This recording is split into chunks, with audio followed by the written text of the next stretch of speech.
Hey everyone. Welcome to my YouTube channel, Six Path Weeb.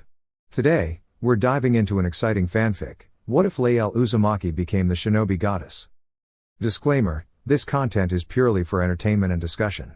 I do not own any anime footage used in this video, all rights and credits go to their respective creators and copyright holders. Now, let's get started. Bored. So bored. Uzumaki Naruko sat alone on the coastline, gazing out over the vast ocean. It had been 100 years since the end of the Fourth Great Shinobi War, and yet, despite the peace she had helped forge, she found herself restless. Nothing exciting has happened in decades, she muttered to herself, stretching her arms behind her head. Despite appearing no older than 18, Naruko's long lifespan was due to the formidable vitality of the Uzumaki clan, further enhanced by the presence of the mighty nine-tailed fox sealed within her. Over the years, she had witnessed the world change. Friends and allies had come and gone, powerful enemies had been defeated, and even the traditional shinobi system had begun to fade into history. Dressed in a red sage cloak over a dark crimson, form-fitting short-sleeved shirt and white pants, Naruko still carried a piece of her past, an orange sash tied around her waist.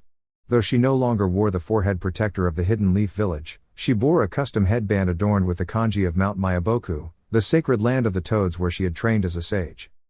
With a sigh, she turned her gaze toward a nearby harbor bustling with ships. I've never even left this continent, she mused. Maybe it's time for a change. Determined to find something new, Naruko rose to her feet and made her way to the town. At the harbor, she spotted a merchant ship that seemed understaffed. Approaching a man giving orders, who she assumed was the quartermaster, she tapped his shoulder. "Yes, what can I do for you?" he asked. "Looks like you could use some extra hands," Naruko said with a grin. "I'm looking for passage. In exchange, I'll help out however I can." The quartermaster studied her curiously. "Do you know where we're headed?" "Nope," she replied cheerfully. He raised an eyebrow. "We're leaving these lands entirely. You'll be in unknown territory." Naruko's grin widened. "Even better. I've been looking for something new." The quartermaster sighed, but before he could respond, a middle-aged man with a graying beard approached. Judging by the way the crew reacted, Naruko assumed he was the captain. "Well now, you're an eager one," the captain said, thumping her on the shoulder. "Looking for adventure, are you?" "Something like that," Naruko admitted. "So, do I have a spot on the ship?" The captain stroked his beard thoughtfully before clapping her on the back. "All right, you're in. But you'll need to pull your weight." The quartermaster, now identified as Gibbs, hesitated. "Captain, we're still short on crew. Many of our men decided to settle here, and we don't have enough hands to set sail." Naruko tilted her head. "So the only thing stopping you from leaving is a lack of crew?" Both men nodded. Naruko smirked, forming a hand sign. Shadow clone jutsu. In a puff of smoke, 30 identical copies of herself appeared. The crew gasped in shock. "Incredible," Gibbs exclaimed. "What kind of power is this?" The captain looked equally astonished. "I've only heard of abilities like this in legends. What fruit did you eat to gain such a power?" Naruko blinked. "Fruit? Oh, I've had this ability since I was 12. Gibbs shook his head in amazement. "Well, whatever it is, we have enough hands now." The captain turned to the crew. "All right, prepare to set sail." He then looked at Naruko. "What's your name, lass?" Naruko grinned and pointed to herself. "Me? I'm Uzumaki Naruko, at your service." As the ship began to depart, she gazed at the horizon, excitement bubbling in her chest.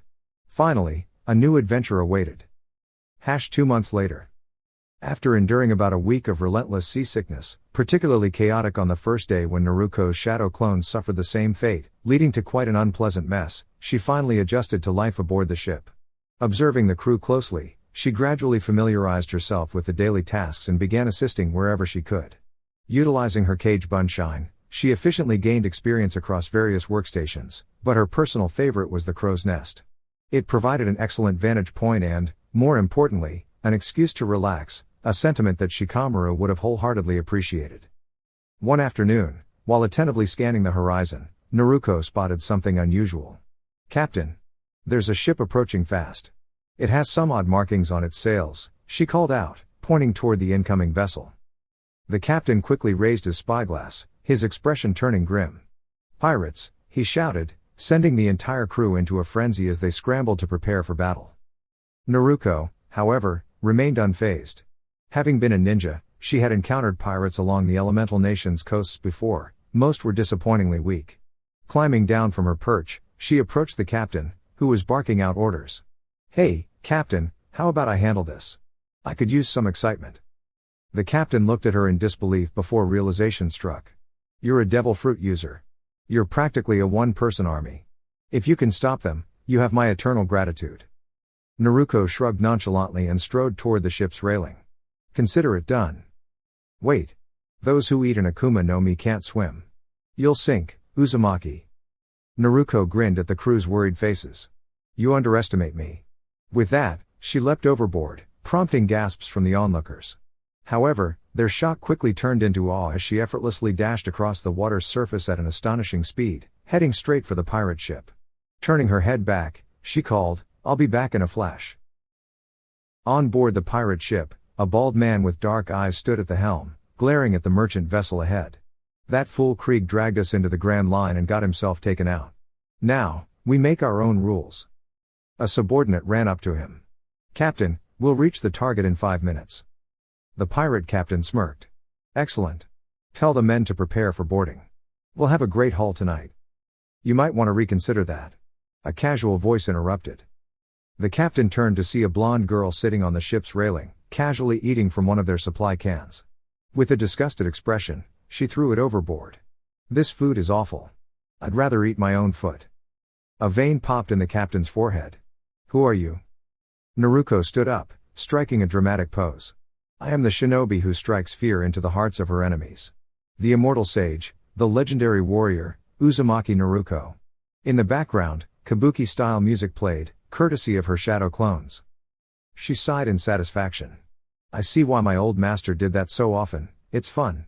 Anyway, you're not planning to attack that merchant ship, are you? Because if you are, we have a problem." By now, the pirates had noticed her presence and gathered around with their weapons drawn. The captain sneered. "Do you have any idea who you're dealing with? We are from Don Krieg's pirate armada. You don't stand a chance." Naruko cupped her hands over her eyes as if searching. "Armada, huh? That means a whole fleet, right?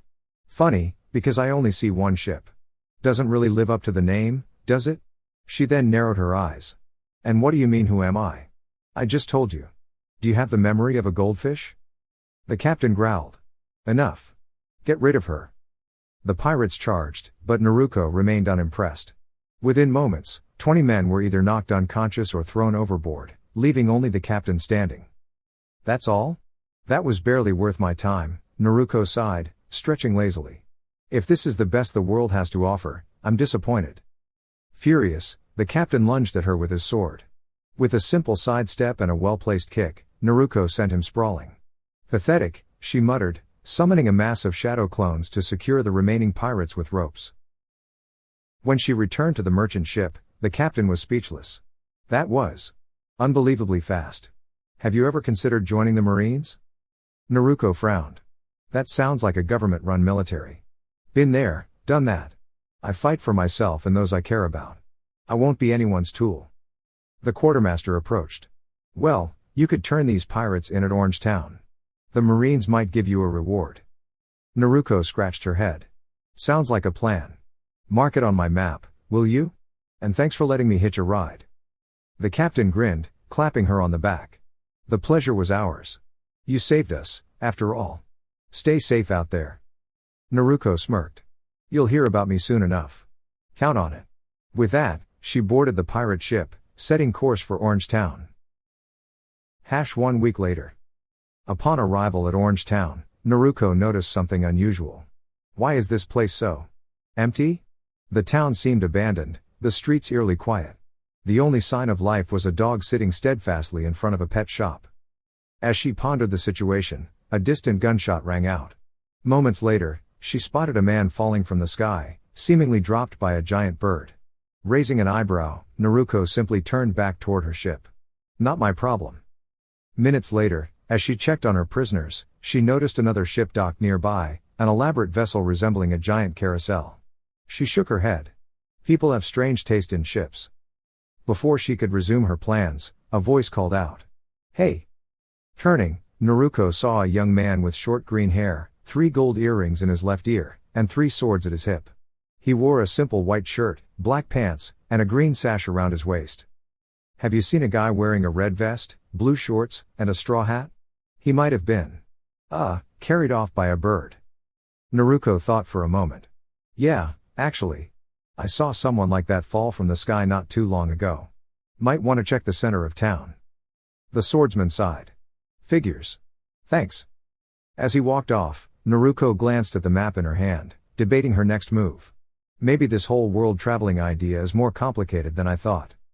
Before she could decide, a deafening explosion rocked the port.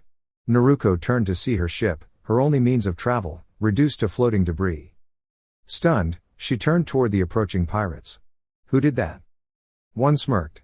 Captain Buggy runs this town. You made him mad. Naruko clenched her fists. I've never met him, but he's going to regret ever crossing me. And I'll start with you 3. Within moments, the pirates were out cold. Turning toward the town, Naruko smirked. Let's see what this Buggy guy is made of. The elderly man with white hair looked apprehensive, his expression betraying a sense of fear. Gamu Gamu no Mi. Could it be that you have gained this ability from eating an Akuma no Mi, just like Captain Buggy? He began sweating nervously. All right. I'll give you everything you want. And I'll apologize. I'm truly sorry. The rubber-bodied boy cast a shadowed gaze toward him. An apology won't bring back Shushu's treasure. His eyes locked onto the lion tamer with determination. I came to settle the score with you. He extended his arm, grabbing the man's collar and pulling him in despite his desperate pleas for mercy. Time for you to get a taste of your own medicine. With a powerful punch, he struck the man, knocking him unconscious in an instant. Naruko's blue eyes sparkled with admiration as she watched the mysterious boy effortlessly defeat both enemies. That was incredible. I've never seen anyone stretch like that before. Well, except for someone I used to know, but he was more of a clown. This kid, though, is the real deal. Naruko jogged over just as the boy picked something up from the lion. Hey! That was amazing. Easily the most entertaining thing I've seen all day. The boy blinked before flashing a wide, goofy grin that felt oddly familiar to Naruko. Thanks. Who are you again? Naruko chuckled. Me? You can call me Uzumaki Naruko. And you are? The boy proudly thumped his chest. I'm Monkey D. Luffy. And I'm going to be king of the pirates. Naruko raised an eyebrow, feeling a strange sense of déjà vu. Wait, pirates have a king? Never mind that. That fight was epic. The way you slammed that lion to the ground was seriously impressive. Luffy rubbed his nose bashfully. Oh, that was nothing. He flexed his arm confidently before noticing the item in his hand. I'll be right back. Without another word, he walked off with purpose. Curious about the energetic young fighter, Naruko followed him. They soon arrived at a ruined building where a small white dog sat outside, its presence reminding Naruko of an old friend's companion. She quickly shook the thought away. No. Don't dwell on the past. They all lived happy lives, and that's what matters. Her thoughts were interrupted by a girl around Luffy's age with short orange hair. She wore a white and blue striped shirt, an orange skirt, and matching sandals. She looked at Luffy with a smirk. Oh, Mr. Pirate, still standing? I thought that lion would have finished you off. An older man beside her, clad in makeshift armor, frowned. Hey! What are you implying? She ignored him, attempting to strike Luffy before being restrained by the old man. Before you bring your pirate friends to raid this village, why don't you just disappear? Naruko observed the scene with mild amusement. Luffy, unfazed by the girl's hostility, simply stuck his tongue out at her and walked past. Irritated, she turned her frustration toward Naruko. And what are you staring at? Take your rubbery pirate friend and leave. Naruko frowned. That's not very nice. I don't even know the guy, other than the fact that he has a cool straw hat and can take down a lion 4 times his size. And I'm not a pirate, I just happen to be in town at the right moment. She paused thoughtfully. Actually, maybe this was fate. My journey was getting boring. The girl huffed, clearly not enjoying Naruko's nonchalant attitude. Stop ignoring me, you blonde fool. Their argument was interrupted when Luffy placed a small box of food in front of the dog, sitting beside it with a warm smile. This is the only one I could bring back. The rest was eaten. The girl's demeanor softened as the old man released his grip on her. Naruko smiled as she watched Luffy's interaction with the dog. He's really selfless, she commented. I thought he fought that lion just because he was mad, but now I see it was for this little dog. That's really admirable. She turned to the girl with a grin. By the way, I'm Uzumaki Naruko. Nice to meet you. The girl hesitated before responding. I'm Nami. Naruko nodded as the dog barked and walked away. Luffy stood up, waving. Yeah. You be strong too. His enthusiasm earned a few chuckles from those around. After the dog was out of sight, Nami sighed and turned to Luffy with an apologetic expression. Sorry for yelling at you. Luffy grinned. It's okay. You've been through a lot because of pirates, haven't you? You don't need to explain.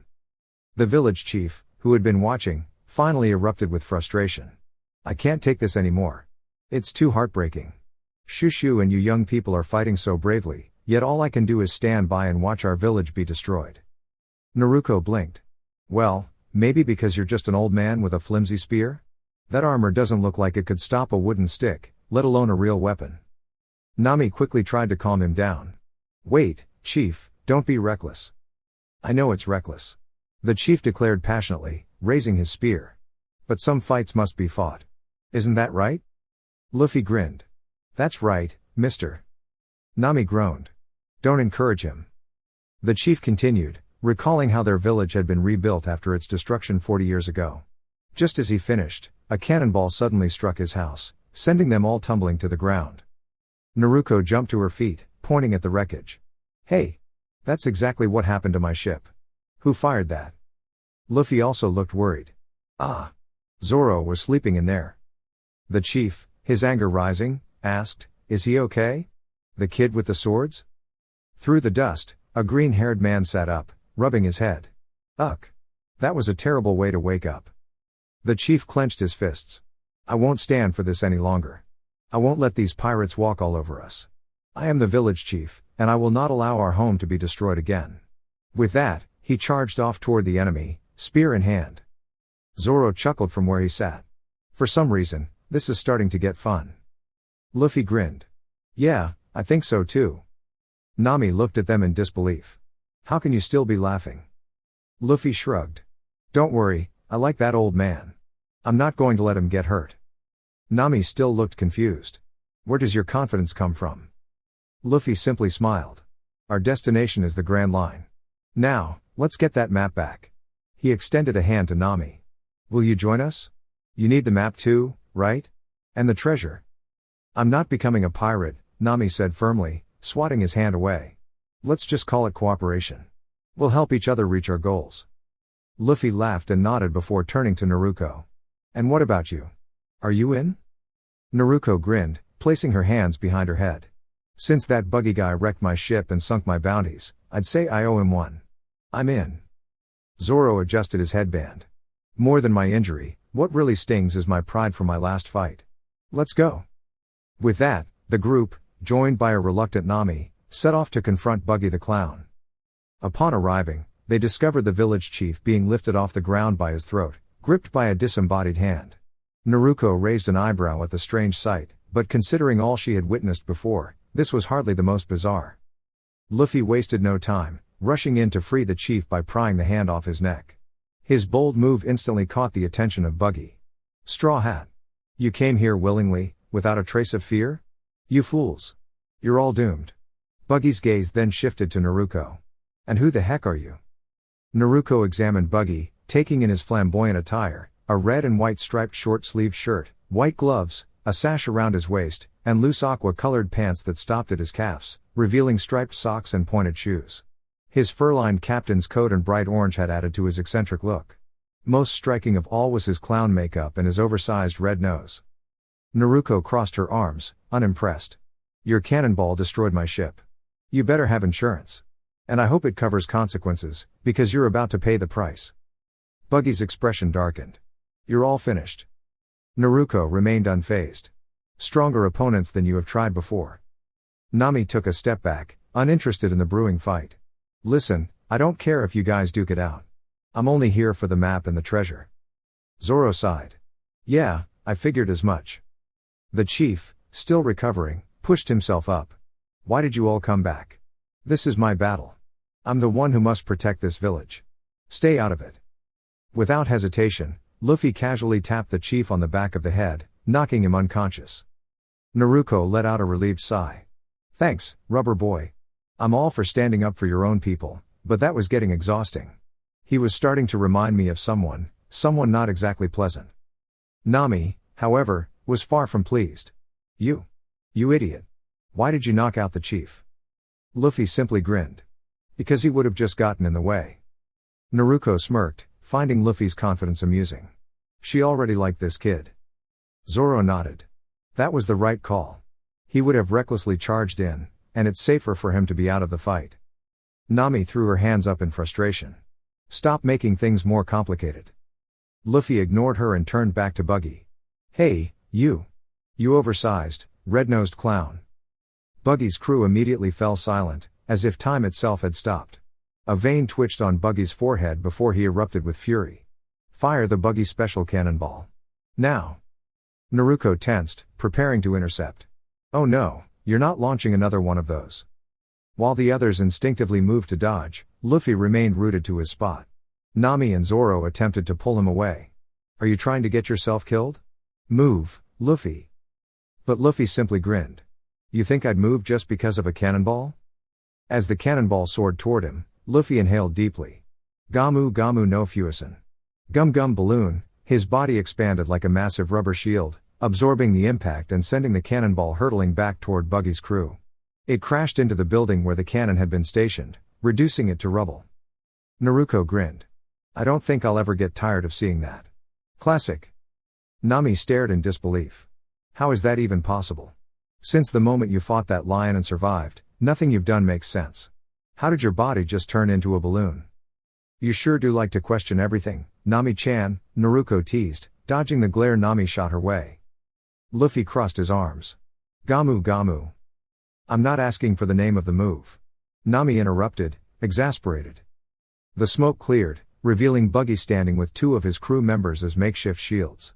You're all acting so confident, making noise like you're not afraid. I'm beyond furious. Nearby, a man who had hidden behind the lion tamer's beast finally stepped forward.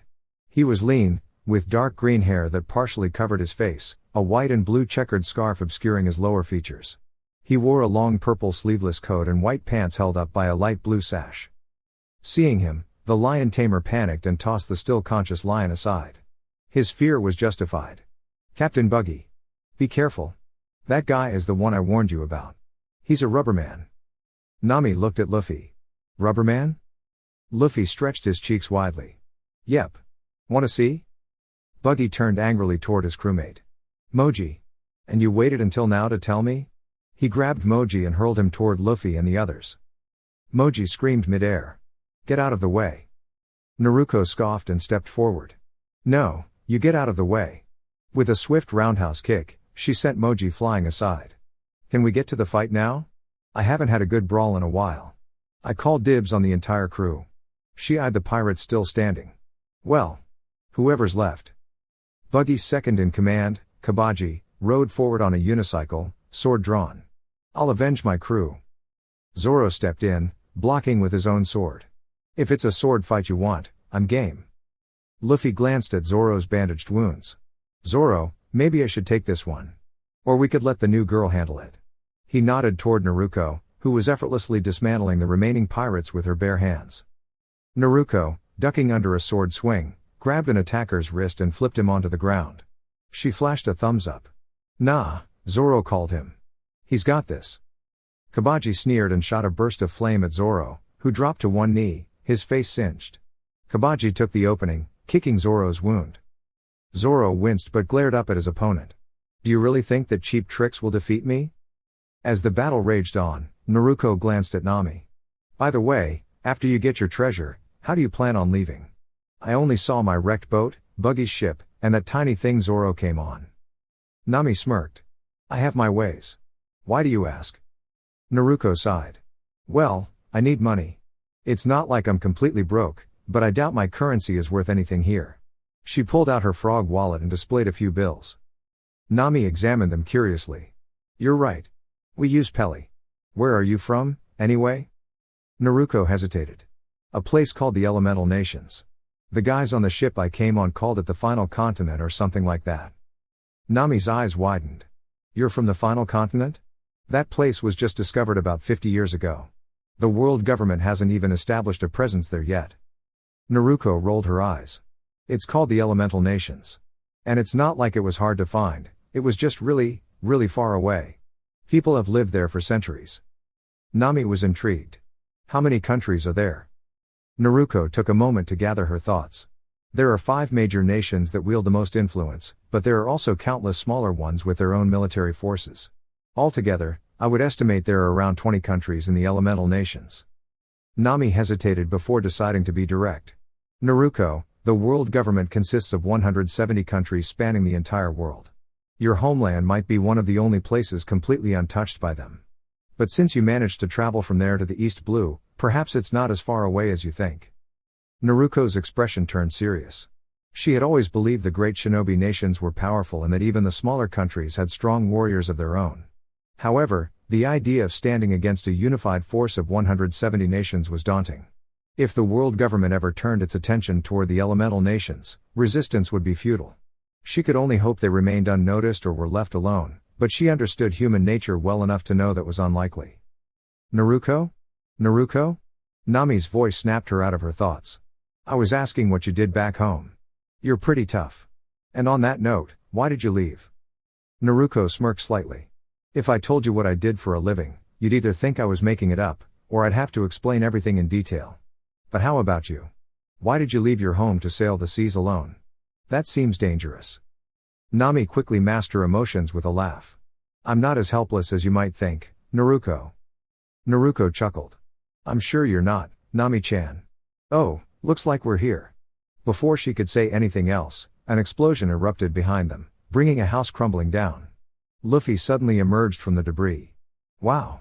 Luffy and Buggy are really going at it. Nami stared in disbelief. How is it even possible for a fight like this to be happening? It feels like I'm dreaming.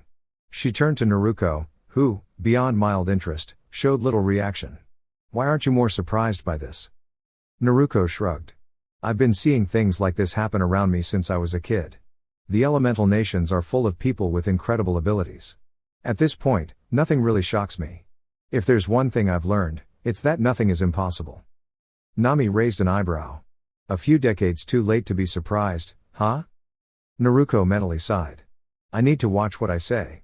She quickly changed the subject. Oh look, Luffy's really upset now. That caught Nami's attention. She had never seen Luffy truly angry before. She noticed that Buggy had damaged Luffy's hat using his strange ability to separate his body into parts. I thought he never got mad. Naruko nodded. Everyone has something that pushes them over the edge, no matter how easygoing they seem. Buggy, amused by Luffy's frustration, continued to taunt him by further damaging the hat. Naruko clenched a fist, feeling a subconscious pang of sympathy. If Luffy treasured that hat, then having it destroyed must be painful for him. Buggy laughed, tossing the hat aside. What's so special about this old thing? Luffy's expression darkened. That hat was given to me by Shanks. Buggy scoffed. Shanks? Oh, so that's why it looked familiar. We were shipmates once. Back when we were just apprentices. Luffy lunged at Buggy. You call yourself his comrade? Shanks is a great man. He delivered a powerful punch, sending Buggy flying. As his head reattached to his body, Buggy hit the ground hard. Naruko sighed. Looks like disrespecting either that hat or Shanks is a surefire way to set Luffy off. Nami snapped out of her daze. I got so caught up watching that I almost forgot. I need to grab the treasure and go. Naruko smirked. I'll tag along. Luffy's busy, and I could use some entertainment. Watching you gather treasure sounds amusing. As they entered the warehouse, Nami eagerly filled a sack with as much loot as she could carry. Naruko, spotting some stray bills, decided to take a small share herself. After Nami packed her bag, they stepped outside, but their moment of triumph was short-lived. Because of that, whoever touches my treasure, I never let them leave alive, Buggy roared as he lunged toward Nami, blades drawn. I'm not giving you a single thing, Nami shouted, holding her sack tightly. Before Buggy could reach her, he suddenly froze, his face contorted in pain. Naruko turned to see Luffy had planted a solid kick right between Buggy's legs. Naruko laughed, that's one way to stop an opponent. As Buggy's upper half collapsed, Naruko took the opportunity to deliver a powerful punch, sending him flying. It's not very honorable to attack someone who isn't even fighting back, Buggy. Buggy groaned on the ground. First a kick, Then a punch. This is ridiculous. Luffy and Naruko exchanged nods before turning their attention to Nami.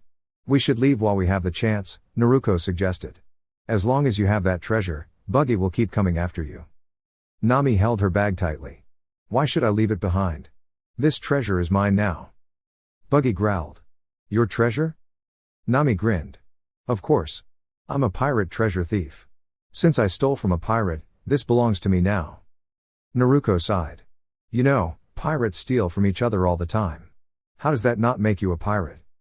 Buggy, now enraged, split his body into multiple pieces and launched them at Nami. Bara Bara Festival. Let's see how you escape this. Luffy quickly grabbed one of Buggy's feet and started tickling it, causing the pirate to burst into uncontrollable laughter. Seizing the moment, Nami swung her bag at Buggy, but his floating hands caught it. A tug of war ensued as Buggy prepared to attack from behind. Naruko narrowed her eyes. Channeling energy into her palm, she rushed forward. I warned you, Buggy, leave her alone. Rasengan. The swirling blue sphere struck Buggy's torso, sending him crashing into a building. Nami blinked in shock. That was amazing. Thank you, Naruko. Luffy's eyes sparkled with excitement. That was so cool. How did you do that? Can you teach me? What was that? Naruko scratched her cheek. Thanks. It's called Rasengan. I use my body's energy, chakra, to create it. Sorry, but it's not something I can teach. Reaching into her coat, Naruko pulled out a map. This is what you wanted, right? Took it from Buggy earlier. Luffy cheered. Yes. The Grand Line map. Just then, Buggy attempted one last attack, but Nami had cleverly hidden his body parts. Luffy delivered the finishing blow, sending him flying into the sky. Naruko whistled. That's one way to handle things. As they gathered together, the villagers arrived, surveying the destruction. Naruko sighed. Oh. This might be a problem. What happened here? This has to be the work of those pirates. Luffy raised his hand with a grin. Oh, that was me. I did that to the chief. Naruko covered her face with her palm. Luffy, why would you say that? There was absolutely no reason for them to know that. Nami glared at him. Why would you admit to something like that on purpose? Luffy tilted his head, confused. But you all saw me do it, right? Naruko approached, carrying Zoro on her back. Luffy has good intentions, but he doesn't exactly think things through beyond Luffy smash. How dare you harm our chief? Who are you people? Are you pirates? Luffy grinned confidently. Yep. We're pirates. So, you admit it? The villagers quickly armed themselves and pointed their weapons at the group. Naruko held up her hands while Nami whirled on Luffy. Hold on just one moment. Naruko gestured toward herself. This person? Not a pirate. Let the record show, definitely not a pirate. She then pointed at Zoro, who was laughing on her back. This guy? He claims to be Luffy's friend, so technically, that makes him a pirate. She turned to Nami, hesitating before sighing. She insists she's not a pirate, but she sails the seas and takes things. That's kind of the definition of a pirate, even if she denies it. Lastly, she gestured at Luffy, who was still grinning proudly. And then there's this one. Well, he already told you he's a pirate, so there's no arguing that. But me? I'm just passing through. No pirate business here. Get them. Luffy took off running. Time to go. Naruko rolled her eyes as she and Nami followed.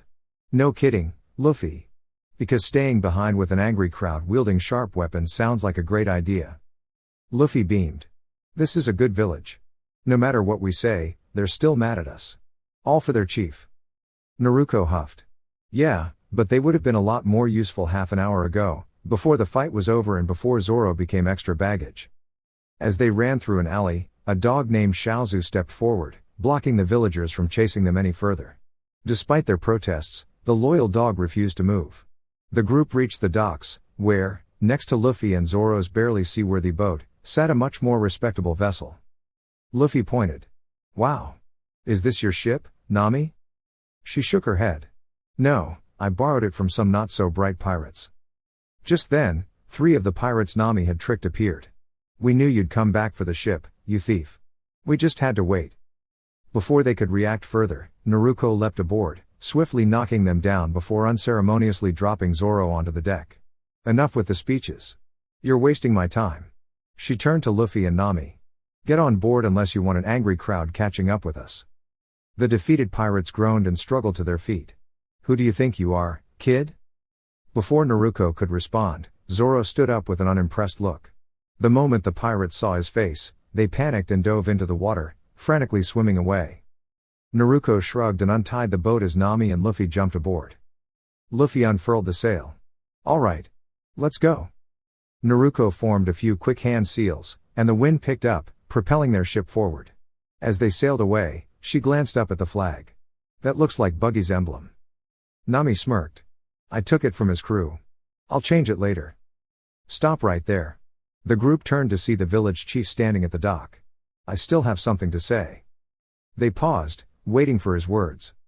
I'm sorry. I owe you all my gratitude. Luffy grinned. Don't worry about it. Just live happy lives. Nami looked around the ship and frowned. Luffy, where's the other bag? I gave you half. Luffy shrugged. I left it in the village. Nami's eyes widened in shock. What? That was 5 million pelly. That was my treasure. Luffy remained unfazed. Yeah, but the village was half destroyed. I figured they could use the money for repairs. Naruko nodded in agreement. That's fair. Besides, Luffy caused a lot of the destruction, either directly or indirectly. Then she sighed dramatically. Oh man, I had a fantastic ship, and now I'm stuck with this one. I fought for that ship fair and square, and now look at me. Nami grabbed Luffy, shaking him in frustration. If you ever do that again, you'll regret it. Meanwhile, Zoro was still laughing at the whole situation. Naruko wiped her tears of frustration and watched the chaos unfold between Luffy and Nami with amusement. Well, this certainly looks like an interesting group. I think I'll stick around for a while. Luffy raised a fist. All right, crew. To the next island and adventure. Naruko groaned loudly, her voice echoing across the ocean. I am not a pirate. Dear YouTube family. That's all for now. Stay tuned for more exciting content. Don't forget to subscribe to my channel for the latest updates. Thank you for your support. Best regards. 6 Path Weeb.